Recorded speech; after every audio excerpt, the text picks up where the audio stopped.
Principal of virtual work क्या है? According to the principle of virtual work a system with workless constraints is in equilibrium under applied forces if and only if zero virtual work is done by the applied forces in an arbitrary infinitesimal displacement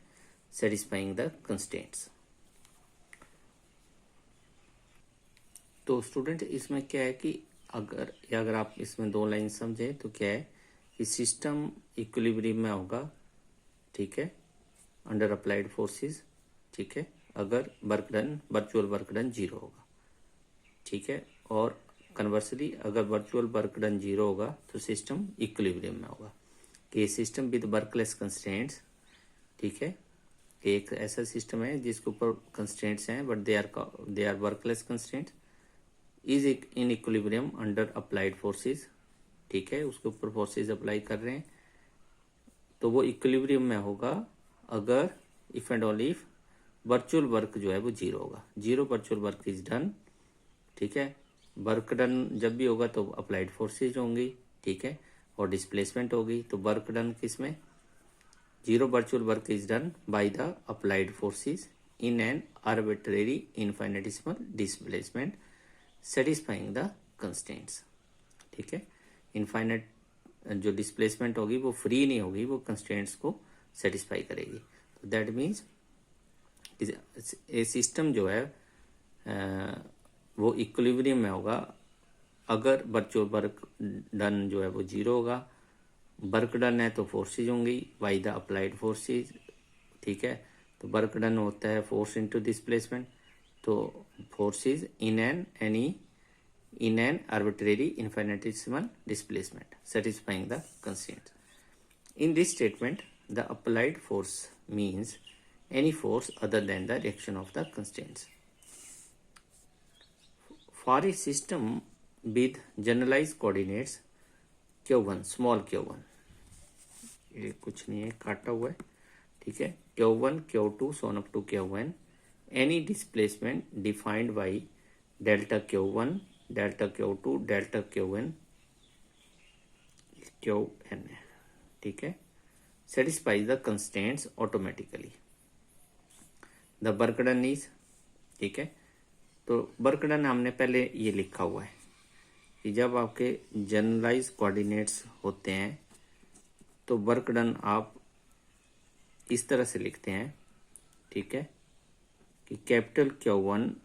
into delta Q1, कि delta W is equal to Q1 into delta Q1 plus Q2 into delta Q2 plus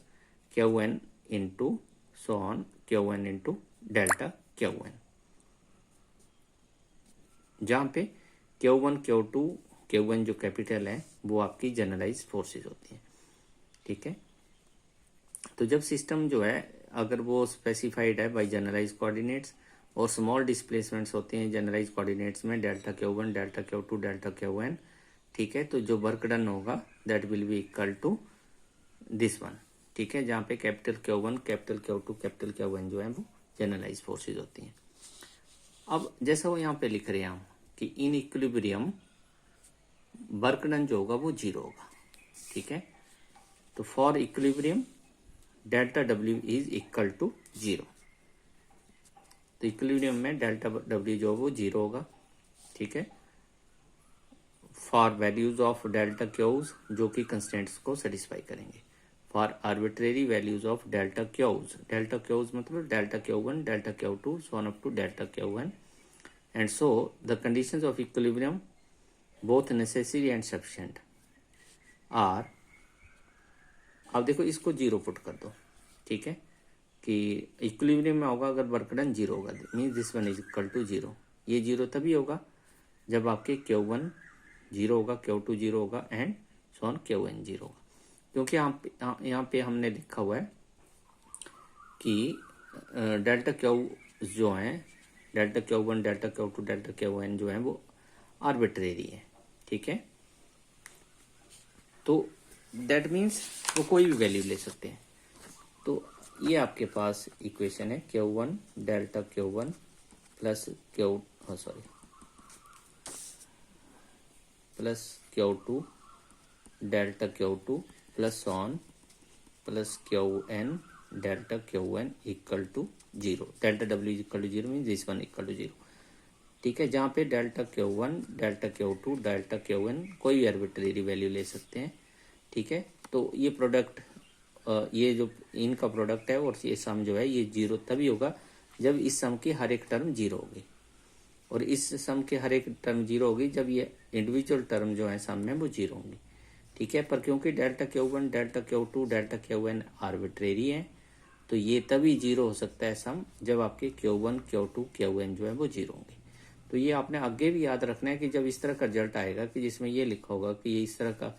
जो सम है वो 0 है और ये जैसे इसमें delta Q1 delta Q2 delta Qn arbitrary है और सम 0 है, तो उसका मतलब ये होगा कि Q1 Q2 Qn जो है वो 0 होंगे। ठीक है, तो ये आपके पास आ गया कि Q1 equal to 0, Q2 equal to 0, Qn equal to 0। Next video में भेज रहा हूँ।